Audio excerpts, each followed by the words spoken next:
Laden with all your loot from the NEC trading halls, you gingerly stroll into the main seminar room at last year's UK Games Expo, only to find there's barely any room at all in here because Ian Livingstone is in the middle of one of his great speeches. As I was saying, I am not here to talk about Games Workshop or starting off stinking rich or anything. No, I'm talking about the art of role-playing. And to role-play a gaming convention game, you need to be larger than life. No TPKs. I got it! I got it! I've got the game!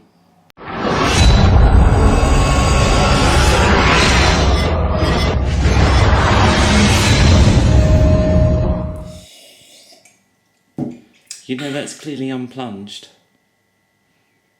Anyway, so I am drinking my coffee because now I'm going to put all my ideas from that random weird ass dream I had into place. So, as a convention game, you've come up with the system, you've come up with the game, but how exactly do you put it all together? Okay, so strictly 4-hour slot, must be 15 minutes early, and it's in this specific room. I have no idea where it is. Oh, so many things to remember. That's one of the big things about running a game at a convention. You have to think outside, just simply turning up at your friend's house, maybe a few minutes late with some Cheetos. Also, before you even turn up at the convention, you have to leave enough time to prep. Now, that probably goes without saying, unless you're one of these crazy people who likes to improv their entire game. I wouldn't recommend that, by the way, for a convention game. But things like, for example, character sheets. I've seen lots of people actually overlook this. Imagine that you have a few games. That's 5, maybe 6 players each. Do the maths, that's a lot of character sheets to make, and it's time-consuming stuff. Something like this, for example, is quite aesthetically pleasing. These are some character sheets that Becky did for her corporation game in the UK Games Expo. It's not completely compulsory, but remember, this is a convention. You need to be larger than you normally are. Make it a bit over the top. Something I like to do as well is dress the table. So, for example, you might have a big map of the area you're going to be exploring. Or, say for example, it's a game about a wedding. You might have loads of fake roses strewn all over the table. One thing though that works pretty damn well universally, no matter what system you're playing, is if you get just a big black sheet of material and drape it over like a tablecloth, it suddenly makes everything, even down to just the dice and the character sheets, pop right out. Another thing you can think about as well in terms of conventions rather than just playing at home is, do you do props or no props? Now, props are not just simply handouts. In fact, in my mind, I like to actually separate handouts from props. Handouts are sheets of paper. They're usually something like a map or maybe even a piece of paper with some information or a clue on it. Props are more than that, even if it's just writing. They're things that you can interact with, you can feel, you can even smell. And of course, there's always something interesting that you'll find in there. Whether it's a really ornate letter from a king that you can just simply write in fancy writing and, you know, do the tea bag method with, or something really ornate like this puzzle box. Not only that, but while the story is going on, if there's an ongoing prop, for example something that's quite complex to work out, the players can be fiddling with it while you're telling the story. Now, some people might think this is a distraction. In some cases it can be, and you've got to be careful when to actually present these props. But other times they can actually be an enhancement to the game. And the satisfaction from finding whatever's hidden inside, or the clue within the letters, it's incredibly mind-blowing to look at on the players' faces. After a completely action-packed weekend as well, in my opinion, a prop is something that players are far more likely to remember than a story, no matter how memorable it is, just because it's something there in their grasp that they can look at, feel, rather than just something envisaged in their mind.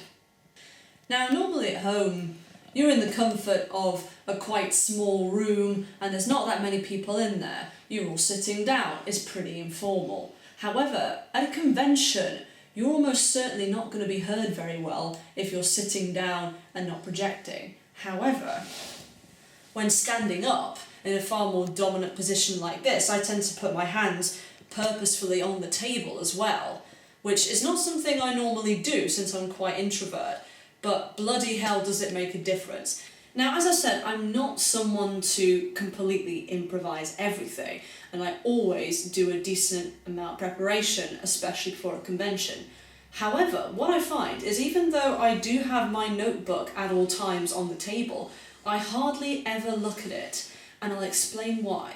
It's not just something that I personally don't do. It's something that you feel inclined to do when you're running a game at a convention. It's so hyped up in terms of adrenaline. It's very high stimulation as it's so noisy around you. And your brain is working on overload.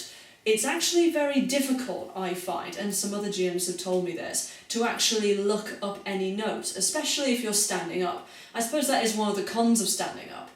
But what you can do instead, memorize your scenario, or as much of it as possible, and then you have a lot more room to improvise should the players go off on the wrong footing, and it looks way more convincing that way. But in my opinion, if you do want to look at notes, then something like a notebook is always better than a laptop. And take it from something that happened this year at the Expo, when somebody's laptop died during the game itself. That sounds terrifying to me, and I would never ever want anything like that to happen, because I would rely too much on the technology, I wouldn't remember enough of the game in my head, and then I'd be completely stuck. Another thing is you don't want too many sheets of paper or folders or whatever, because there was one example a couple of years ago where the GM wanted to reference something, I think that's what he was doing, and suddenly he started going through all these sheets of paper, and then he went into his bag, and then he looked in a folder, and he couldn't find it for about 10 minutes. You got to keep your notes concise. I tend to use only one notebook. In fact, I tend to use a notebook appropriate to the scenario, but that's just me. Basically, as long as you've got a nice, concise set of notes in front of you, or even just up here, you should be fine. Time management skills are a big thing at a convention since you only have a limited amount of time. And I can't stress enough that you must start on time and you must also end on time. There's nothing worse than a game starting late and the players just sitting around like Muppets doing nothing because the GM has forgotten something or hasn't prepared properly. And the same thing where if it runs over, that's then wasting the players' time when they could be going off doing whatever else they were planning to do beforehand. So a few things depending on the game can be really useful in terms of time management. But practically speaking, you of course have got to have a clock handy on you, whether it's a phone, a watch or whatever, and you've got to be looking at it a lot, because normally in a convention room there's not really going to be a clock handy for you. The first thing is have a general skeleton for the scenario. So have a general gist of where the game is going to go. Remember that this is only a one-shot as well, so don't make it too complicated. Then what I tend to do is focus around either certain locations or certain encounters that you know are going to be in, and maybe put some optional ones in. That way you know that if the game is going to be running longer than you expect because the players are going really quick through everything, or the opposite, which is actually very difficult to determine at a convention, you have that backup plan. So make sure that you have extra stuff you can put in or stuff that you can omit. Pacing is also extremely important, and that does come with practice as a GM. But remember, it's just the same with conventions as if you're at home and so on. If there is a bit of downtime, or quite often for me, if it's the introduction or the first couple of scenes, then let them play out, let the players role play, get to know each other, just things like that. Or say after a big encounter about halfway through, they can have a break, which is fine, and by the way, that is another good thing to do. You can cut your game in half if you like and put a real life break in. But you could also do some role-playing downtime in the game itself. That way the players can just take a breath and take in everything what's happened so far. And finally, be prepared for the unexpected. Now, again, this might go without saying in that players are going to do stuff that you weren't going to expect, but that's not really what I'm talking about here. I'm talking more about what's actually happening in real life around you. Remember, this is a convention. There's going to be a lot of shit going on at the same time.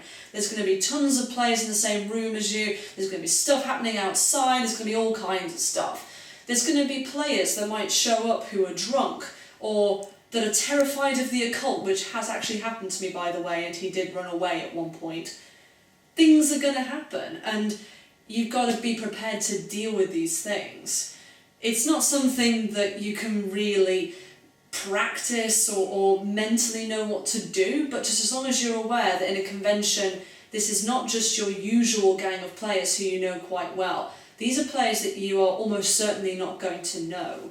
So treat them as if it's like a performance, that anything can happen, and just roll with it. So I hope those different steps have helped you get a better idea of how to run a game at a convention. And for God's sake, remember to get enough sleep too. Expo.